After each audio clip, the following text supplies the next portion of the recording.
nandito na po kami kay Magdalena. Ito po yung supporter ng Team Ruel Lipat. Siya po humingi ng konting tulong, medical assistance para sa kanyang anak na na-aksidente sa tanggapin mo po itong konting tulong ng Team Ruel Lipat. Thank you po sa mga tumulong. Maraming salamat po sa inyo. Yung tutulong pa po, tatanggapin ko pa po yun kasi nakangailangan pa po ako. Maraming salamat po. Magkano na ba ang naiipon mo na lilikom? Mga 15,000. 15. Konti na lang. Baka naman pwedeng i-deposit nyo muna yung kay doktor doon. Then, unti-unti ay baka mapunuan nyo. Saturday po, makapunta kami doon. Oo, sana Sabado. Ano ako. Baka may mga tumulong pa din, makakaano na. So, bigyan mo rin kami ng update. Apo. Sa aming team, kahit sa akin, kahit sa Live ni Sir Ruel Lipat, pwede naman. Sa Monday po. Ito, ngayon ay mga manonood na magkaroon sila ng aral, no? Ano ba yung mapupulot nating aral dito sa aksidente na to? Karaniwan kasi sa ngayon, mga motor, no? Di ba? Aksidente sa papayo natin na wag na munang paramotor, lalo na yung mga kabataan. Kasi nasa kanila ngayon maraming aksidente. Bigyan mo kami ng ano bang nakukuha nating aral dito sa mga manonood, sa mga kabataan ngayon. Sige. Dapat talaga i-guide yung mga bata kung ano mga linalaro nila, yung hindi pwede, yung akit-akit sa puno or ano, kahit nga nandyan lang yan, disgrasya pa. Kaya kailangan talaga yung mga bata, mabantayan sila.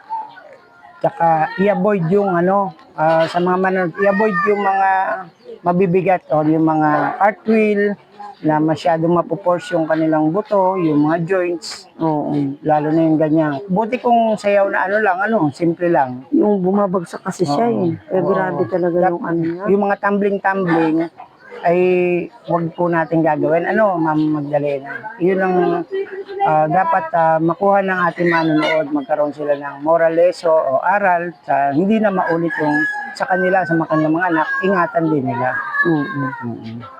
So sa mga anak mo din, pagsabihan mo sila, tsaka si Migs, pagsabihan mo na ikaw, kung anong mapapayo mo sa kanya. Nanhan ko na yan. Pinagsabihan mo na. Sabi ko, huwag kang ganyan.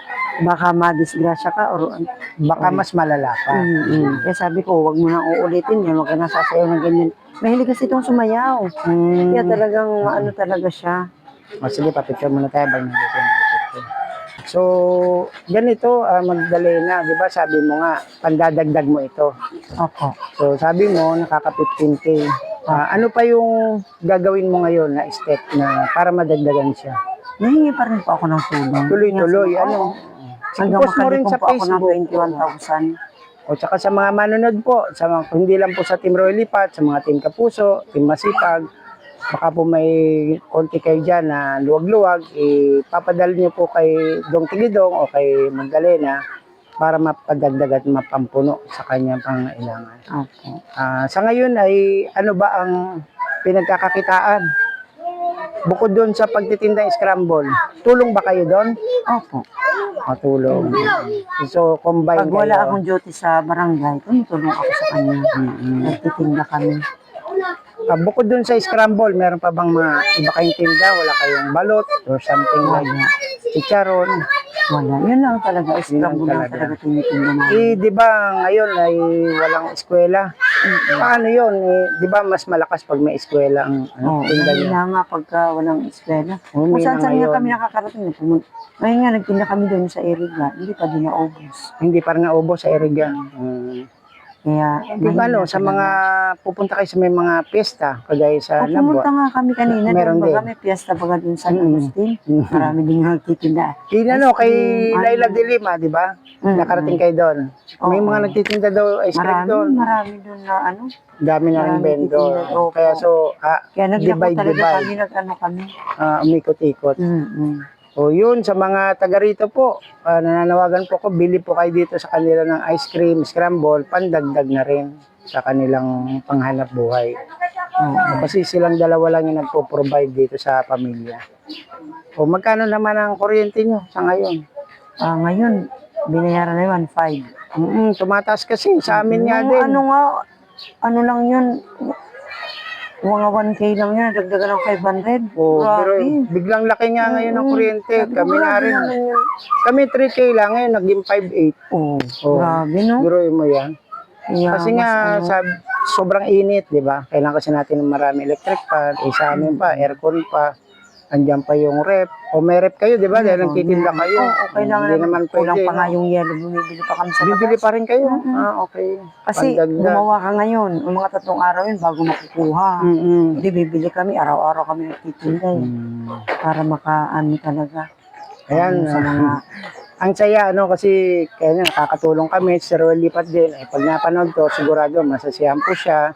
At pati si Ma'am Luz Lipat, yung kanyang asawa, ay masaya rin po sila pag nakikita nilang nakakatulong po ang aming team. So, sana wag po kayong magsasawa sa pagsuporta at pag-share ng ating mga video. Ha? Okay. Okay, salamat. Salamat. Okay. Maraming salamat. Sana ay po. makatulong po yan. Ha? Opo. Sige, salamat. Salamat. Thank you ka din, anak. O yan, anak, Salamat po. kay Sir Ruel, sabihin mo po, Sir Ruel Lipat, salamat po. Salamat. Okay. Ito ba si anak mo ay medyo, develop na ba? Develop? Talagang ganun siya. Okay. Okay naman, cute naman di ba? Tanggap naman. Maano niya talaga, tanggap din namin yan. Kahit ganyan yan, sabi ko, anuhin mo pa. Yung Isa kong kung hilig niya yung sayaw, Oo nga. okay naman, basta wag lang yung Yung madadagan, mga lalo na, di ba, yung buto niya, na-crack.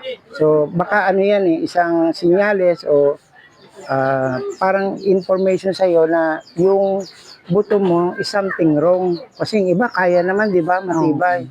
So, huwag ka na yung body weight, iwas ka sa mabibigat na pagbubuhat. Kasi baka talaga yung buto, marupok. Ayan, masaya na si Sabado, plano nyo Sabi niya nga, Sabado. sa yan, papagamot sa'yo para makapag-aral ka ngayong taon para hindi ka titigil. Amo nga yan, Maya, sabi ko, sabi nga, para sa unuman yan, Maya, sabi ko, humingi tayo ng tulong para makapagamot ka. Oo, madami itong natutulungan. Naalala niyo si Ate Helen mo, di ba? Natulungan ng Team Roy Lipat. Nadala namin yun sa Sorsogon para makita yung mga anak niya. So hanggang ngayon, how many years na ang Team Roy Lipat ay 2021 pa kami nag-start. Ngayon 2026 na 5 years ay going strong pa rin at tuloy-tuloy pa rin yung pagtulong namin. Kaya wag lang po tayo Mas para marami kang matulungan. Share lang ng share. Share ang blessing. Kasi sabi nga ni Sir Roy Lipat, habang siya po ay malakas, may trabaho doon at may kaya niyang tumulong, ay tutulong po siya. Kasi nga sa church din nila, sa totoong simbahan kasi, yung pagtulong sa mahirap, sa may sakit, sa mga single mom, sa mga senior, yun ang priority. Sa Bible, nakasulat po yan. Yung pong tumutulong na totoo, yun po yung simbahan ng Diyos. Kaya, Sabi ko nga, salamat. naalala ko, sabi ko, maano raw na ako po yan para matabangan. Sabi ko, para matabangan raw ako, mag-ano raw ako. Kaya nag-chat po mag ako mo. Doon makasusuko punta na ako. Sabi ko, kapalan ko na ang mukha lakas ng loob lang. Kasi kung kapalan ko na ang mukha tayo ko, nahihiya, kailangan talaga. kung mahiya tayo Kailangan magsalita, magsalita, ay wala. Ang bayad. Wala tayong makukuha. Oo nga ni. Mabuti na yan. Okay. Sige, God bless po. Okay, thank you. Opo. Thank you. Bye-bye. Salamat.